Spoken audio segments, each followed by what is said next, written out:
الحمد للہ رب العالمین والصلاة والسلام علی سید المرسلین وعلی آلہ وصحبہ اجمعین۔ ایک ساتھی کا سوال ہے کہ مسجد میں دوسری جماعت بنا کر پڑھنا جائز ہے یا نہیں، کیونکہ امام صاحب منع کرتے ہیں۔ مسجد میں کوئی آتا ہے لیٹ سے تو کہتے ہیں جی آپ دوسری جماعت نہیں بنا سکتے، اکیلے اکیلے اپنا پڑھ کے چلے جائیں۔ تو وہ جماعت بنانا چاہتے تھے، تو اس کا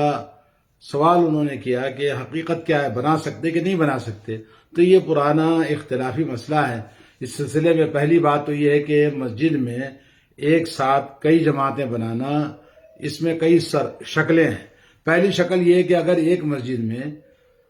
ایک امام مقرر ہے، وہ نماز جماعت کے ساتھ پڑھاتا ہے، پھر اس کا دوسرا امام مقرر ہے، وہ جماعت کے ساتھ پڑھاتا ہے،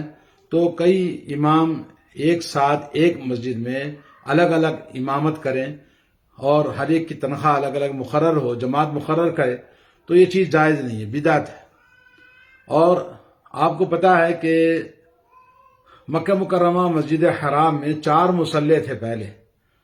اور ایک امام جب نماز ختم کرتا تو دوسرا امام نماز پڑھاتا، تو اس کے بعد وہ ختم کرتے تو تیسرا امام، حنفی، شافعی، حنبلی، مالکی، 4 مصلی تھے۔ اور جب جائز نہ ہوتا تو حرم کے اندر یہ فقہ کے ماننے والے، مذہب کے ماننے والے، اس میں فقہ حنفی کے لوگ بھی موجود ہیں۔ فقہ حنفی کا مصلی بھی الگ تھا۔ سعودی عرب کے اندر جب امام ملک عبدالعزیز انہوں نے حکومت سنبھالی مکہ مکرمہ کی، تو انہوں نے اس کو ختم کر دیا، ورنہ حرم کے اندر 4 مصلی تھے۔ تو اس بات کی دلیل ہے کہ وہ بدعت کا کام ہو رہا تھا، تو انہوں نے اس کو ختم کر دیا۔ دوسری شکل یہ ہے کہ کسی جماعت کا دوسری جماعت بنا کر پڑھنا، ایک امام مقرر ہے، جماعت مقرر ہے، اور وہ نماز ختم ہونے کے بعد ایک شکل دوسری یہ بنتی ہے کہ کچھ لوگ دیر سے پہنچتے ہیں مسجد میں، ان کا مقصد دیر سے آنا نہیں ہے،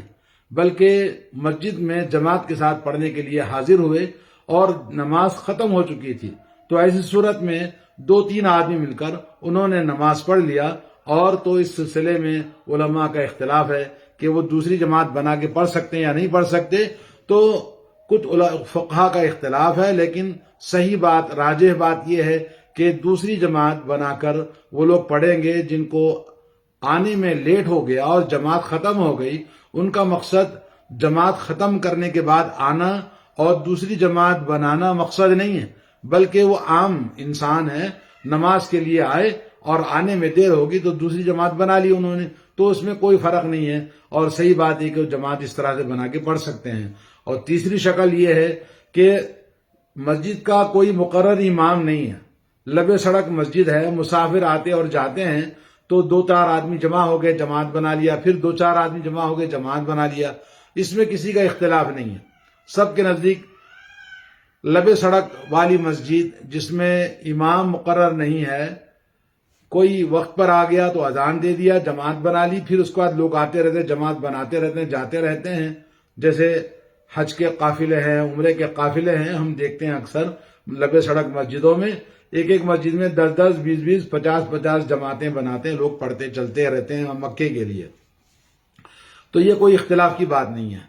اب ان تمام چیزوں کے لیے دلیل کیا ہے کہ ایک جماعت امام صاحب نے پڑھا دیا، اس کے بعد پھر کچھ لوگ آئے تو پڑھ سکتے، نہیں پڑھ سکتے،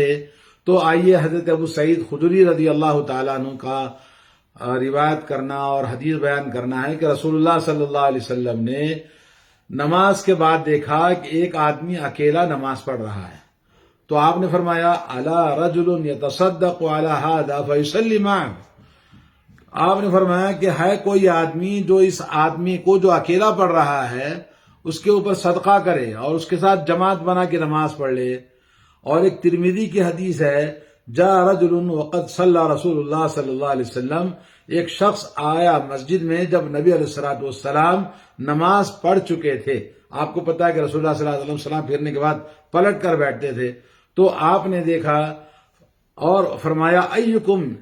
یتجر علی ھذا، کون آدمی ہے جو اس پر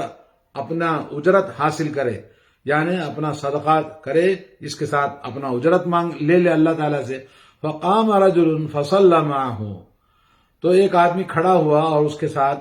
نماز پڑھی، جبکہ وہ رسول اللہ صلی اللہ علیہ وسلم کے ساتھ جماعت کے ساتھ نماز پڑھ چکے تھے۔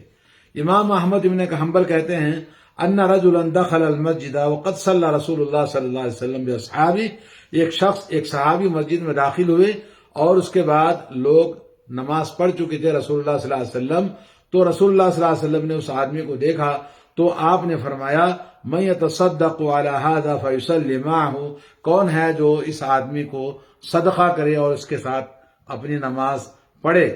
فقام رجل من القوم، تو لوگوں میں سے ایک آدمی کھڑا ہوا، ایک صحابی، فصلى معه، تو انہوں نے آپ کے ساتھ نماز پڑھی۔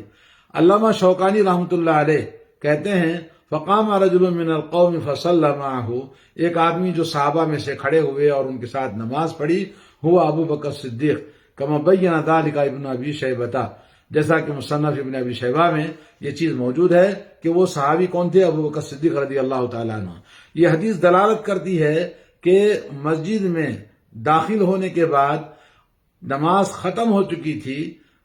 جو آدمی مسجد میں اکیلا آیا اور داخل ہونے والا اگر وہ جماعت میں پڑھ چکا ہے تو اس آدمی کے ساتھ کھڑے ہو کر جماعت بنا کر نماز پڑھے تو اس میں کوئی حرج نہیں ہے۔ امام ترمذی رحمۃ اللہ علیہ کہتے ہیں وَهُوَ قَوْلُ غَيْرُ وَاحِدٍ مِّنْ أَهْلِ الْعِلْمِ مِنْ أَصْحَابِ النَّبِي صلی اللہ علیہ وسلم وَغَيْرِهِمْ مِنَ التَّابِعِينَ، یہ صحابہ اور تابعین کا ایک مشہور قول ہے، اور اسی طرح سے انہوں نے کہا لا باس ان يصلي القوم جماعة في مسجد قد صلي فيه جماعة،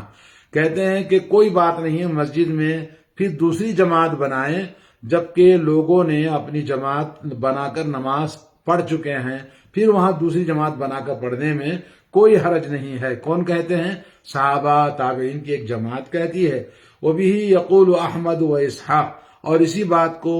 علامہ امام ترمذی نے جو لکھا ہے کہ امام احمد اور اسحاق ابن راہوے بھی کہتے ہیں وہذا هو الصواب، اور یہی بات صحیح ہے، قول راجح ہے کہ کوئی بھی آدمی جماعت چھوٹنے پر اپنے کسی آدمی سے مل کر جماعت بنائے، 2-3 آدمی، تو اس میں کوئی حرج نہیں ہے، کیونکہ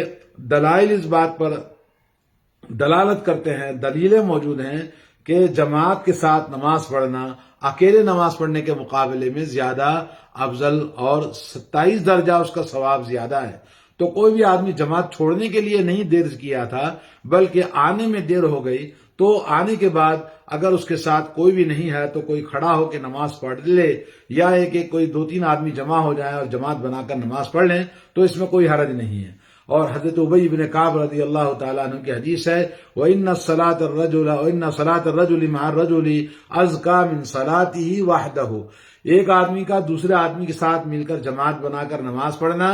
اکیلے پڑھنے کے مقابلے میں زیادہ بہتر ہے اور زیادہ پاکیزہ ہے جماعت کے ساتھ بنانا۔ وَصَلَاتُهُ مَعَ الرَّجُلَيْنِ أَزْكَىٰ مِنْ صَلَاتِهِ مَعَ الرَّجُلِ، ایک آدمی کے مقابلے میں 2 آدمیوں کا جمع ہو جانا جماعت کے ساتھ نماز پڑھنا اور زیادہ بہتر ہے۔ وَمَا أَكْثَرَ أَحَبُّ إِلَى اللَّهِ تَعَالَىٰ، اور جتنا زیادہ لوگ جمع ہوتے جائیں گے اتنا زیادہ اچھا ہے۔ ایک جماعت جو مقرر ہے، امام مقرر ہے اور جماعت ہو چکی ہے، اس کے بعد لوگ آتے گئے اور جماعت بنا کر نماز پڑھتے گئے تو اس میں کوئی حرج نہیں ہے، کیونکہ